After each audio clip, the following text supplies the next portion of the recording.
ہم اپنا آج کا سبق شروع کرتے ہیں۔ اعوذ باللہ من الشیطان الرجیم، بسم اللہ الرحمن الرحیم۔ آیت نمبر 220 ختم ہو چکی ہے اور 221 شروع ہو رہی ہے۔ اعوذ باللہ من الشیطان الرجیم، بسم اللہ الرحمن الرحیم۔ ولا تنكحوا المشركات حتى يؤمن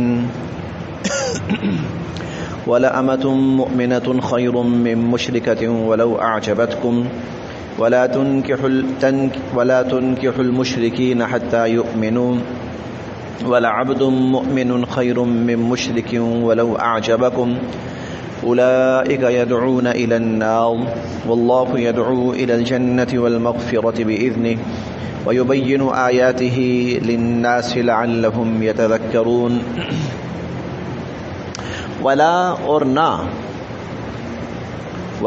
اور نہ تنکحو تم نکاح کرو، ولا تنکحو اور تم نکاح نہ کرو، المشرکات مشرکہ عورتوں سے، ولا تنکحو المشرکات اور تم مشرکہ عورتوں سے نکاح نہ کرو، حتیٰ جب تک کہ یؤمننا وہ ایمان نہ لے آئیں، حتیٰ یؤمننا جب تک وہ ایمان نہ لے آئیں، مشرکہ عورتوں سے تم نکاح نہ کرو۔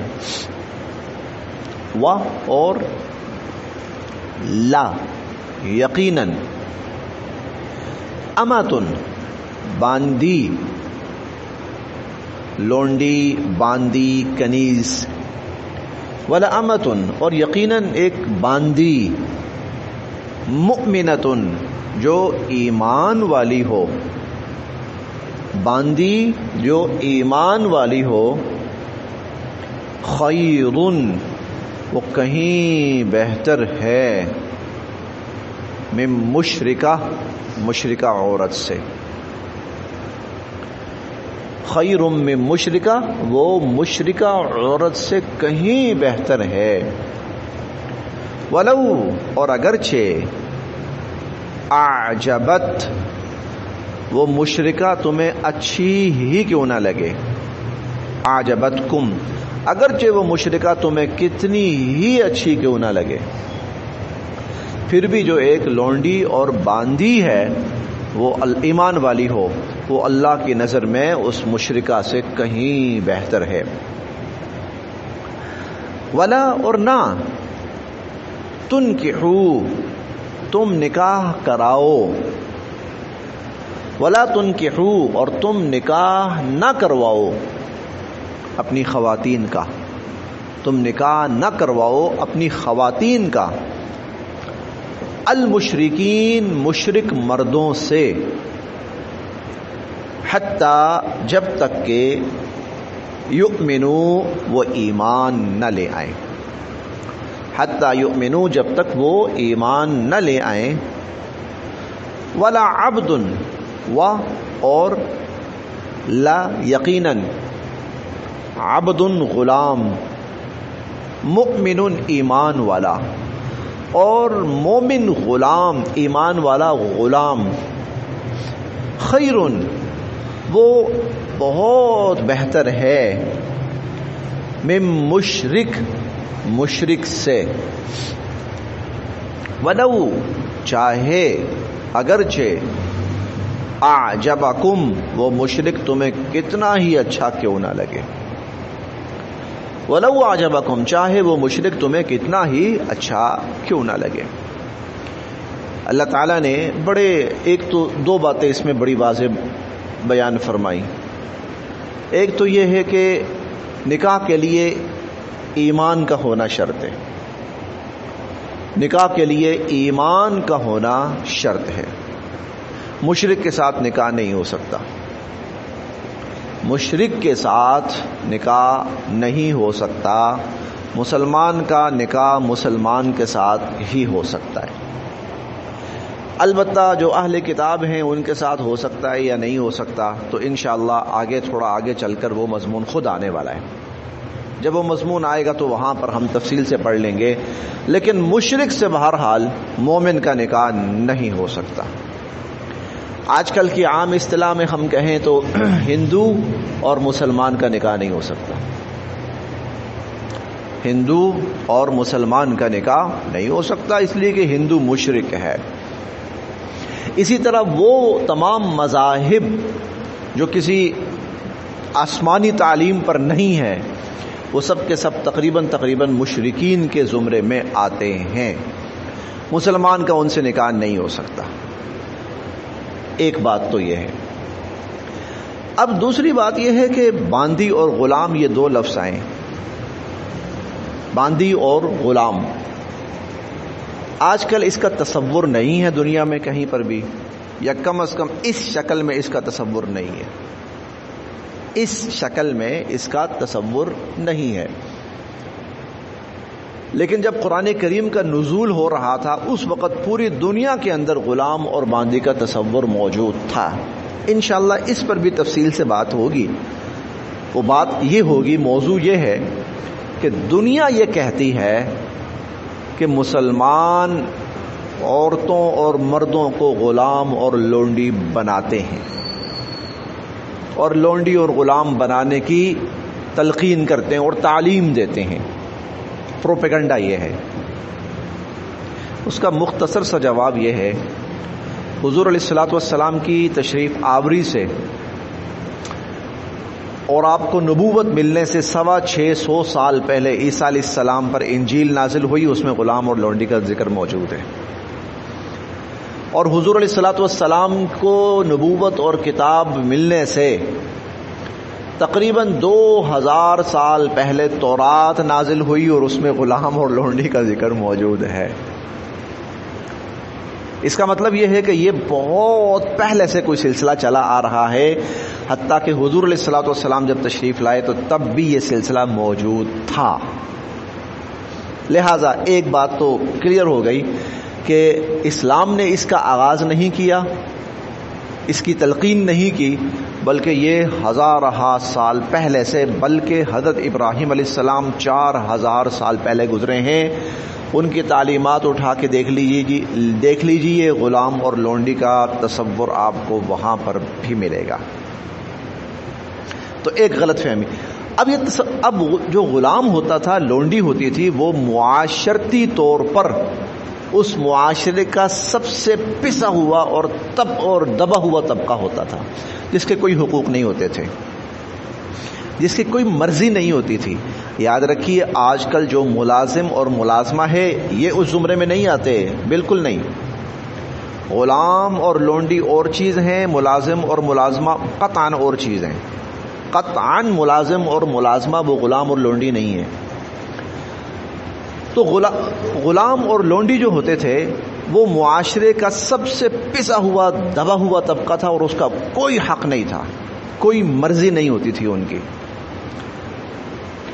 اگر آپ نے تھوڑا سا اس کو وضاحت سے پڑھنا ہو، ایک کتاب لکھی گئی ہے، اس کتاب کا نام ہے حضرت بلال رضی اللہ عنہ پر. اچھا، وہ لکھنے والے نے آپ بیتی بنا کے لکھی ہے کہ جیسے حضرت بلال خود لکھ رہے ہیں. اور آغاز مجھے تھوڑا سا اب کافی عرصہ ہو گیا پڑھے ہوئے، اس کتاب کا آغاز یوں ہوتا ہے کہ میں بلال ہوں، یعنی گویا کہ وہ حضرت بلال خود اپنی آپ بیتی لکھ رہے ہیں. غلام کیا ہوتا تھا اس معاشرے میں، اگر صحیح معنوں میں پڑھنا ہے تو وہ کتاب پڑھ لیجئے. وہ ویسے بھی بڑی لاجواب کتاب ہے پڑھنے والی، لیکن خاص طور پر کہ غلام کتنا پسا ہوا انسان ہوتا تھا اور کتنا گرا ہوا انسان بنا دیا گیا تھا. میں صرف ایک جملہ عرض کرتا ہوں کہ وہ لکھتے ہیں وہاں پر، جو لکھنے والا لکھتا ہے حضرت بلال رضی اللہ عنہ کی طرف سے، میں غلام تھا تو مجھے سائے میں کھڑے ہونے کا حق نہیں تھا،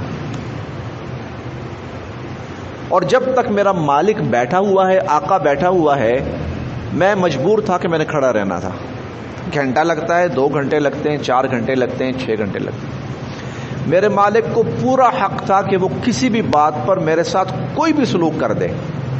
اسی لیے آپ نے پڑھا ہوگا کہ حضرت بلال رضی اللہ عنہ کو مکہ کے اوباشوں کے سپرد کر دیا جاتا تھا اور وہ ان کی گردن کے اندر لسی ڈال کر ان کو گھسیٹتے تھے مکہ کی گلیوں میں، کیونکہ آقا جو تھا اس نے کہا تھا جاؤ بھائی میری طرف سے اجازت ہے، مارو جو مرضی کرو۔ ایسا شخص اور عورت جو لونڈی ہے اور اس کا کوئی معاشرتی حق نہیں ہے، اللہ تعالیٰ فرماتے ہیں اگر وہ ایمان والے ہیں تو وہ آزاد، خود مختار، مشرک مرد اور عورت سے بہتر ہیں اللہ کی نظر۔ ان سے نکاح کر لو، مشرک سے نکاح نہیں کرنا۔ اس پسے ہوئے ایمان والا ہو، غلام ایمان والا ہو، اس پسے ہوئے سے نکاح کر سکتے ہو، لیکن مشرک مرد سے نکاح نہیں کر سکتے۔ اور اس معاشرتی طور پر اس حد تک پسی ہوئی عورت سے اگر وہ ایمان والی ہے نکاح کر سکتے ہو، اور مشرکہ عورت چاہے وہ کسی مملکت کی سربراہ بھی کیوں نہ ہو اس سے نکاح نہیں کر سکتے۔ اللہ کی نظر میں یہ ایمان والی بہتر ہے۔ اس سے آپ اندازہ لگائیں کہ اللہ کی نظر میں ایمان کا معیار کیا ہے، اللہ کی نظر میں ایمان کا معیار وہ کیا ہے، اور ایمان والا اللہ کی نظر میں کیا مقام رکھتا ہے۔ میں نے سیدنا بلال رضی اللہ عنہ کا ذکر کیا تو آپ ان کا مقام اور مرتبہ دیکھیں کہ جنت میں سب سے پہلے جس کے پاؤں پڑیں گے وہ سیدنا بلال رضی اللہ عنہ ہوں گے، سب سے پہلے، کیونکہ حضور علیہ الصلوۃ والسلام کی سواری لے کر وہ داخل ہوں گے۔ سواری تو پیچھے ہے نا، اور سواری کی نکیل پکڑا ہوا تو آگے ہے نا، تو پہلے تو بلال کے قدم آگے جائیں گے، پہلے بلال کے رضی اللہ تعالی عنہ۔ خیر بہت عظمت اور فضیلت ان کی۔ تو اللہ کی نظر میں ایمان اتنا قابل قدر ہے کہ دنیا کے پسے ہوئے انسان کے اندر بھی اگر ایمان ہے تو وہ کافر اور مشرک بادشاہ سے بھی اللہ کی نظر میں زیادہ بہتر ہے۔ پھر دیکھتے ہیں جی، وَلَا تَنْكِحُ الْمُشْرِكَاتِ، مشرک عورتوں سے نکاح نہ کرو، حَتَّى يُؤْمِنَّ، جب تک وہ ایمان نہ لے آئیں۔ اور اگر دنیا کی نظر میں کوئی مسلمان مرد کسی مشرکہ عورت سے نکاح کرتا ہے تو یہ نکاح ہوتا ہی نہیں ہے، وہ پوری زندگی اگر ساتھ رہتے ہیں تو زنا کرتے ہیں، نکاح ہے ہی نہیں۔ بلکہ خدا نہ خواستہ ان میں سے اگر کوئی ایک، دونوں مسلمان تھے، کوئی ایک ایمان چھوڑ کر مشرک ہو گیا، نکاح وہیں ٹوٹ گیا۔ 28ویں پارے میں ہم پڑھیں گے اللہ تعالیٰ ان خواتین کے بارے میں جو پہلے مشرکہ تھیں لیکن پھر ایمان لے آئیں، اور ایمان لا کر وہ ہجرت کر کے مدینہ آ گئیں، تو اللہ تعالیٰ ان کے بارے میں فرماتے ہیں کہ لا ہن حل لہم، ان کے جو پہلے خاوند تھے نا کافر، اب یہ ان کے لیے حلال نہیں رہی، اب یہ ان کے لیے حلال نہیں رہی۔ اور آگے ہے کہ تم ان سے نکاح کر سکتے ہو، وَلَا جُنَاحَ عَلَيْكُمْ أَن تَنْكِحُوهُنَّ، تم پر کوئی حرج، کوئی گناہ نہیں، تم ان سے نکاح کر سکتے ہو، کیونکہ ان سے جو نکاح تھا وہ خود بخود ٹوٹ گیا۔ یہ ایمان لے آئیں، خامن کافر اور مشرک ہیں، ایمان ختم، جو نکاح ختم، حتیٰ کہ حضور علیہ الصلوۃ والسلام کی بڑی صاحبزادی حضرت زینب رضی اللہ تعالی عنہا، ان کے جو خاوند تھے وہ شروع میں ایمان نہیں لائے تھے، نکاح حضور علیہ الصلوۃ والسلام کی نبوت سے پہلے ہو چکا تھا۔ اب جب حضور علیہ الصلوۃ والسلام نے نبوت کا اعلان فرمایا تو بیٹی ایمان لے آئی، لیکن بیٹی کا جو خاوند ہے حضور کا داماد ایمان نہیں لایا۔ اب حضور ہجرت فرما کر مدینہ تشریف لے آئے اور وہ ابھی مدینہ نہیں آئے، نکاح ختم ہو چکا تھا۔ پھر جب وہ ایمان لائے تو حضور علیہ الصلوۃ والسلام نے دوبارہ نکاح پڑھایا،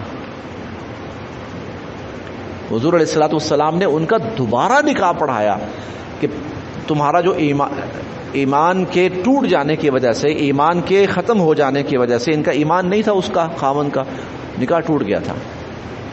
وَلَا تَنْكِحُوا الْمُشْرِكَاتِ، اور مشرک عورتوں سے نکاح نہ کرو، حَتَّى يُؤْمِنَّ، جب تک کہ وہ ایمان نہ لے آئیں۔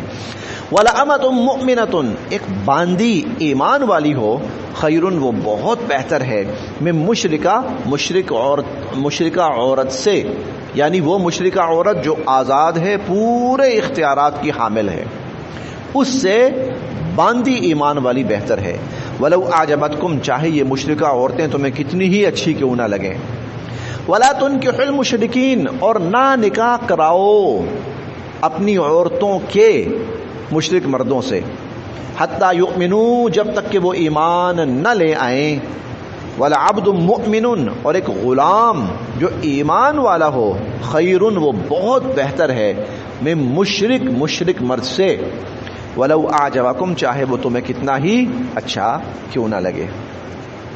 اولئک یہ لوگ مشرکین، یدعون یہ بلاتے ہیں، الی النار آگ کی طرف، اولئک یدعون الی النار یہ آگ کی طرف بلاتے ہیں، واللہ اور اللہ تعالی یدعو بلاتے ہیں، الی الجنہ جنت کی طرف، والمغفرہ اور بخشش کی طرف، بِإِذْنِهِ اپنے حکم سے۔ یہ آگ کی طرف بلاتے ہیں، آگ کی طرف بلانے سے مراد جہنم کی طرف بلانا۔ جہنم کی طرف کیسے بلانا؟ خدا نخواستہ اگر کسی مسلمان خاتون کا نکاح مشرک سے ہو جائے تو بڑا خطرہ ہے کہ یہ خاتون آہستہ آہستہ ان کے رنگ میں رنگ کر مشرک ہو کر خدا نخواستہ کل کو جہنم میں گئی۔ یہ تو تمہیں جہنم کی طرف لے کے جائیں گے۔ اور کوئی بعید نہیں کہ مسلمان مرد کا نکاح اگر مشرک عورت سے ہو جائے تو خدا نخواستہ ایسا نہ ہو کہ کہیں یہ یا اس کی آگے نسلیں وہ شرک کی طرف پلٹ پڑیں۔ اولئک یدعون الی النار یہ تو تمہیں جہنم کی طرف لے کے جا رہے ہیں اور جہنم کی طرف بلاتے ہیں، واللہ یدعو اور اللہ بلاتے ہیں، الی الجنتی جنت کی طرف، والمغفرتی اور بخشش کی طرف، بِإِذْنِهِ اپنے اذن سے، اپنے حکم سے، وَيُبَيِّنُ اور کھول کے بیان فرماتے ہیں اللہ تعالی، آیاتہ اپنی آیات، للناس لوگوں کے لیے، لعلہم تاکہ لوگ یتذکرون نصیحت حاصل کریں، لعلہم یتذکرون تاکہ لوگ نصیحت حاصل کریں، ویبین آیاتہ اور اللہ تعالیٰ اپنی آیات اپنے احکامات کھول کر بیان فرماتے ہیں، للناس لوگوں کے لیے، لعلہم یتذکرون تاکہ لوگ نصیحت حاصل کریں۔ بس یہاں تک، وہ تھوڑی سی میٹنگ کے حوالے سے بات بھی ہونی آخر میں، اس لیے بس سبق یہاں تک۔